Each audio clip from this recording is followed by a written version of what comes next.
All right, let's dig into how to make smarter tender acceptance decisions, particularly in a tight market when capacity is a little harder to come by as it is currently. Last time we talked about making smarter tender acceptance decisions using some really quick and easy SONAR tools. We went through quick rates, as that can be a Chrome extension or accessed in the SONAR UI, and we went through rate intelligence. Today, I want to talk a little bit about batch rate intelligence and how it can be a really valuable tool when making tender acceptance decisions. The main idea behind batch rate intelligence is you can track lanes. So if you have specific lanes that you move regularly, whether they are committed and truly contracted and committed, or whether they're contracted rates that you just accept pretty regularly or get tendered regularly, you can have them preloaded into the template and do just what it says. Get rate intelligence in batches. So you can quickly get an overview and look at multiple rates and what's happening specifically in those lanes all in one view. So I'm going to share my screen and walk through batch rate intelligence a little bit and then talk about the use cases. Here that I have some lanes preloaded. These can be your specific lanes. You can add them individually if you'd like to. It's really easy to add a lane or download our template and upload an complete file. We've also added some new functionality recently where you can download the data as well to look at that in other formats if you so choose. But the basic idea here is that you can upload multiple lanes, multiple modes. You can have it as a specific load for a certain date and pull the data on it. So it shows the equipment type, this origin, city and state, zip code, country, destination, city, state, zip, and country. It shows you very quickly our track rate and our contract rate if you are subscribed to contract rates with your SONAR subscription. It also shows you what's happening in each of these lanes. So week over week, what's been happening in this. So if you look at Tampa to Pittsburgh, the current track spot rate is $1.42. Week over week, that's up 5.6%. The contract rate is $1.57. It also shows you the lane score, so you understand the capacity condition. And to give you a little bit more information, lane score measures the balance of the flow of capacity in a lane relative to other lanes in current market conditions. So it goes from 0 to 100. Outbound heavy lanes are scored relatively lower, and lanes that have heavy inbound are scored higher. So if there's heavy inbound, you expect a relatively high score, easy to cover. If there's heavy outbound in a lane with less inbound coming in, it will show you a lower lane score, explaining that it is likely more difficult to cover. We put words around that and colors to make it a little bit easier versus having to just use the number. And then we also are showing you the outbound tender rejection index for the origin on this level. So, and that is the percentage of loads being rejected based on the specific equipment type out of that market. So how I would use this, let's say these are lanes I regularly take, and I'm being offered a load today from Harrisburg, Pennsylvania to Chicago, Illinois. We usually accept this load at about $1.55 before making that tender acceptance decision and then leaving it, on the board to try to be covered at a margin later. I would reference this and I would look at, okay, first of all, $1.55 is under the current spot rate and it's under the contract rate. And we're seeing that the rates in this lane are currently going up. So it's not going to get easier to cover. It'll get harder to cover.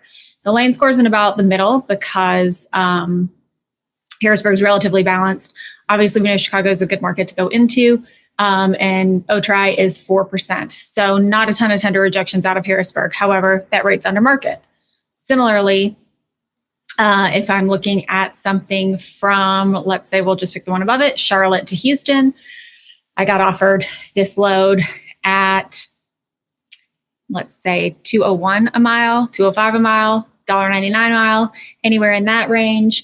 that's where you want to make a judgment call and decide if you want to accept it or not. But you're going into it with all of the relevant information to make an appropriate decision. So from Charlotte to Houston, the current track rate's $1.58. However, we're seeing that week over week, rates are going down in this lane. That is likely a bit of an anomaly since Charlotte and the Carolinas got relatively tight coming right out of the last winter storm. So rates are normalizing there and coming down. You have access for the contract rate. Again, neutral capacity conditions and a rejection rate of 5.73, so almost 6%. So in that case, if you're in that, $1.95 range to $2.05, I would absolutely accept the load and then believe that you should be able to find an underlying carrier at this spot rate as rates are falling out of the Carolinas to cover it. I could walk through many other examples of similar lanes and go through the details of that. Similarly, Houston to Charlotte, rates are falling, but you have really good benchmarks here to see what kind of rate you need to be getting from the shipper, knowing that these are likely the rates that you will be using to try to cover it, right? If you're going to cover it with an underlying carrier, probably going to be in this $2 range. And you want to so then in that case, you would like to ensure that from your shipper, you are getting more in this $2.20 range to be in line with market. But I think the most valuable things here are not just the rate references, but the context that we give there. So you can see that neutral lane score for the capacity conditions, and you get a really quick and easy view of what is happening with tender rejections out of that origin market as well. You can look at this flat or per mile. So really, to wrap this up, I want to talk about sort of the importance in a current market when capacity is tight and we're continuing to see national tender rejection rates increase. S-Tri has gone up and continued to go up. So the SONAR truckload rejection index is showing higher than 10%. I believe it was up 14 earlier this week. You need to be really careful and thoughtful and smart in the freight that you are accepting. It's much easier to predict margin, protect margin, and keep margin when you are being picky about what you are accepting versus working harder to cover freight that is hard to cover.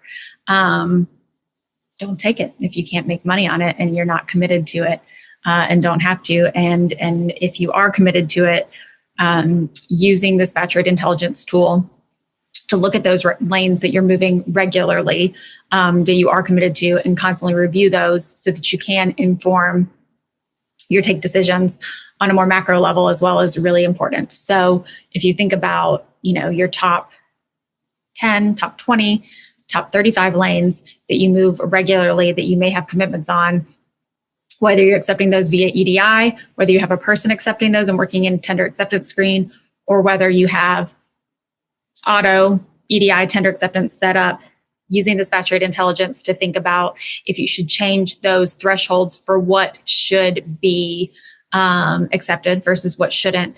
This is a really good resource to do that. So if you're looking at those top regularly moving lanes and you see that the week over week track rate or spot rate is increasing, or that lane score is showing that it's getting harder to cover, this is a really good leading indicator for you to say, okay, I've met my commitment for the week. I need to turn off auto acceptance, or I'm already at 85% of my commitment for the week. I need to turn off auto acceptance, or take a really good look at what you've actually committed to that shipper, and weigh whether you need to hit your tender acceptance percentage or whether you need to look at what you've actually moved for them for the last 6 weeks to adjust that auto tender accept that you may have in your system as well, or to adjust the information you have in front of the person who is working on accepting any contracted freight in your system to bring maybe those committed levels down and choose more carefully what you should be expecting.